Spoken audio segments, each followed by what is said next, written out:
厚揚げの大葉肉巻きを作りました。こ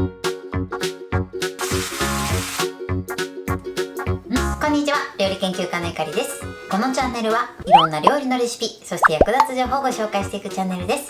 ぜひチャンネル登録して楽しんでみてください。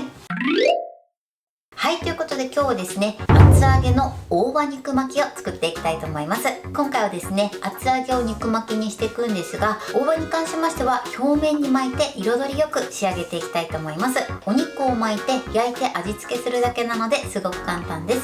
作り方にもところどころポイントがありますので、ぜひ最後まで楽しんでみてください。それではどうぞ。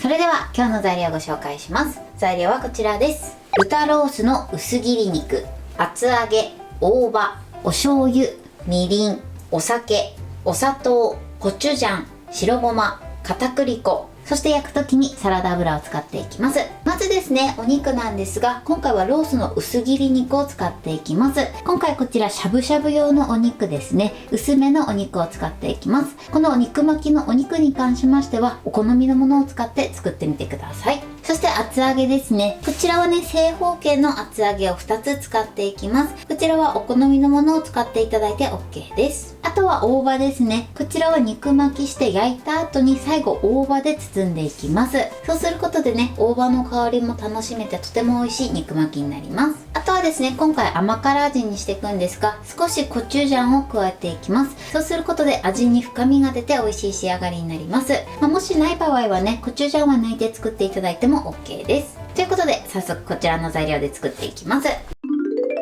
それではまずはじめに味付けの調味料を合わせておきます。まずお醤油、そしてみりん、お酒、お砂糖、そしてコチュジャンですね。これをよく混ぜましょう。コチュジャンがね、ダマにならないようにしっかりね、混ぜておいてください。はい、であとはね、お砂糖のシャリッという感じがなくなれば OK です。タレはこのようにね、あらかじめ混ぜておいてください。では続いて厚揚げを切ります。まずね、厚揚げはペーパーでね、軽く油を拭き取ります。こちらをですね、だいたい5等分ぐらいに切っていきます。1センチよりもちょっと厚めに切ってみてください。だいたいで大丈夫です。こんな感じです。だいたいこのぐらいの厚みになるように切ってみてください。それではね、残りもペーパーで油を拭き取って、こちらもね、同じように切っていきます。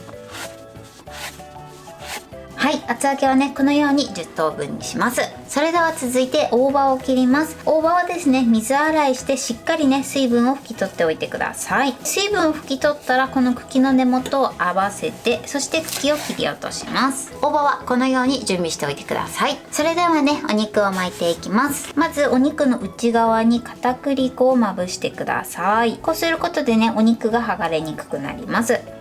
そして手前に厚揚げを置いてくるくる巻いていきましょう。ロースのお肉だとね、そのまままっすぐ巻いていただくだけで OK です。なのでね、作るのも簡単かなと思います。こんな感じ。巻き終わりをね、下にしておいてください。それではね、残りも同じように巻いていきます。お肉はですね、あんまり厚すぎてしまうと火が通りにくいので、必ずね、薄めの薄切り肉を使うようにしてください。では巻いていきます。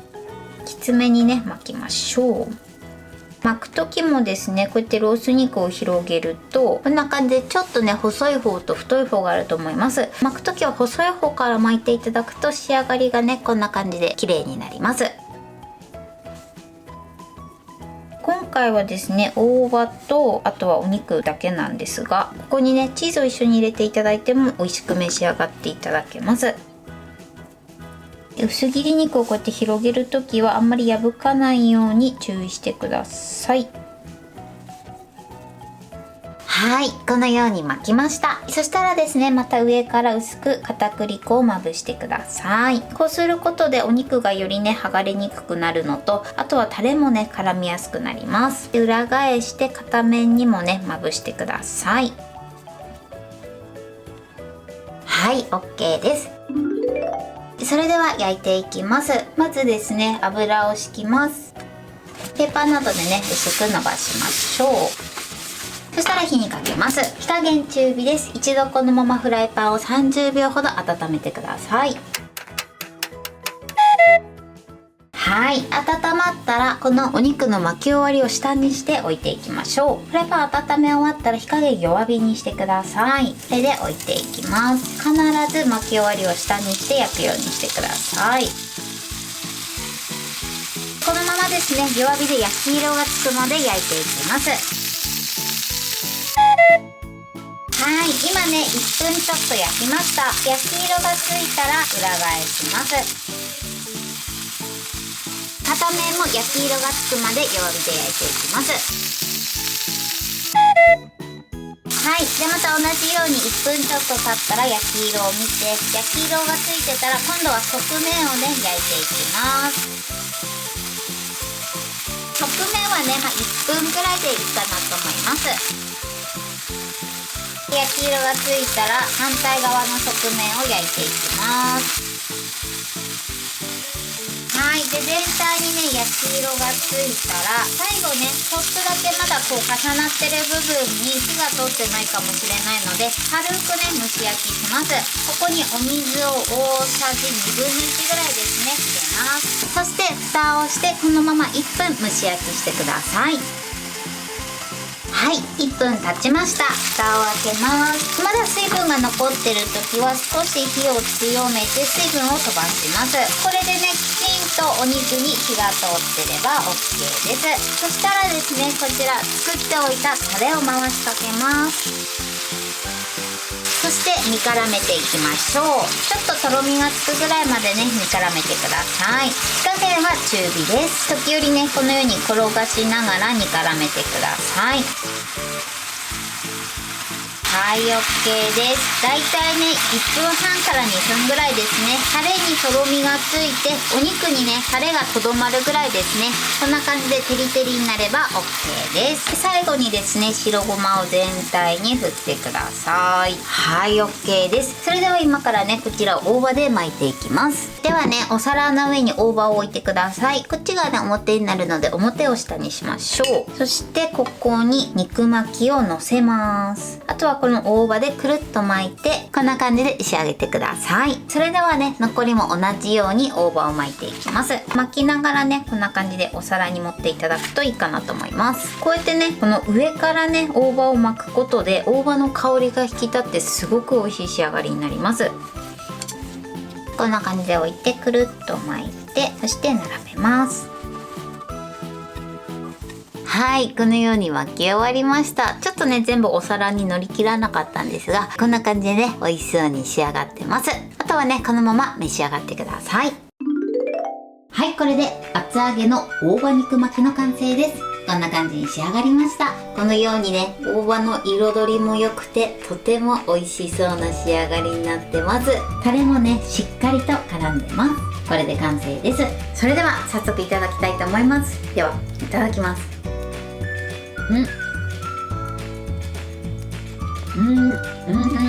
大葉の香りがアクセントになってすごく美味しいです。そして食べ応えも抜群ですね。はい、ということで今日も美味しく仕上がりました。今回の厚揚げの大葉肉巻きのポイントです。まずですね厚揚げなんですが今回はね正方形の厚揚げを2つ使ってます。幅で言うと1センチちょっとですね。そのぐらいの幅を目安に切ってみてください。こちらはねお好みの大きさで切っていただいても大丈夫です。そして使うお肉なんですが今回は豚ロースの薄切り肉を使ってます。今回私が使ってるお肉はですねさらに薄切り肉の中でもしゃぶしゃぶ用の薄切り肉を使ってます。そうすることでお肉の火の通りも良くなります。このお肉に関しましてはお好みの部位の薄切り肉を使っていただいて OK です。あまりお肉を巻きすぎてしまうと火の通りが悪くなりますので薄めのねお肉をチョイスしていただくといいかなと思います。ただですねしゃぶしゃぶ用のお肉はちょっと破れやすいのでお好みでねこちらは選んでみてください。しゃぶしゃぶ用じゃなくて普通の薄切り肉を使っていただいても大丈夫です。そして巻くときはですねまずお肉の内側に片栗粉をまぶしてそして厚揚げをくるくる巻いてください。内側にね片栗粉をまぶしていただくことで厚揚げとお肉がねしっかりくっついてくれます。そして焼く時のポイントです。焼く時はですねまずはじめに巻き終わりを下にして焼き始めるようにしてください。そして全体に焼き色がついてまだちょっとねお肉に火が通ってないなと思ったら今回みたいにねお水を少し入れて1分ほど蒸し焼きしてみてください。あとはですね、タレを入れるんですが、こちらのタレはあらかじめね混ぜておくと味ムラもなくなって作業もスムーズになると思います。今回コチュジャンを入れてますが、こちらはお好みで OK です。あとはタレにとろみがつくぐらいまで煮絡めて、そして白ごまを振って、あとは大葉で包んで仕上げてください。この大葉なんですが、今回はね彩りが良くなるように表面にね巻いてますが、お肉の内側に入れて巻いていただいてももちろん OK です。お好みでやってみてください。お弁当とかに入れる時はね、内側に巻いていただいた方がいいかなと思います。材料は手軽で作り方もすごく簡単です。とても美味しいのでぜひ作ってみてください。はい、ということで今日は厚揚げの大葉肉巻きを作りました。私のチャンネルでは他にもたくさんいろんな動画を配信してます。ぜひチャンネル登録して楽しんでみてください。そして Twitter、インスタ、Facebook、TikTok、こちらにもいろいろアップしていますので、ぜひいいね、フォロー、シェアしていただけたら嬉しいです。よろしくお願いします。ということで今日はこの辺で終わりたいと思います。本日も最後までご視聴いただきありがとうございました。ぜひグッドボタンもよろしくお願いします。それではまた次回の動画でお会いしましょう。バイバイ。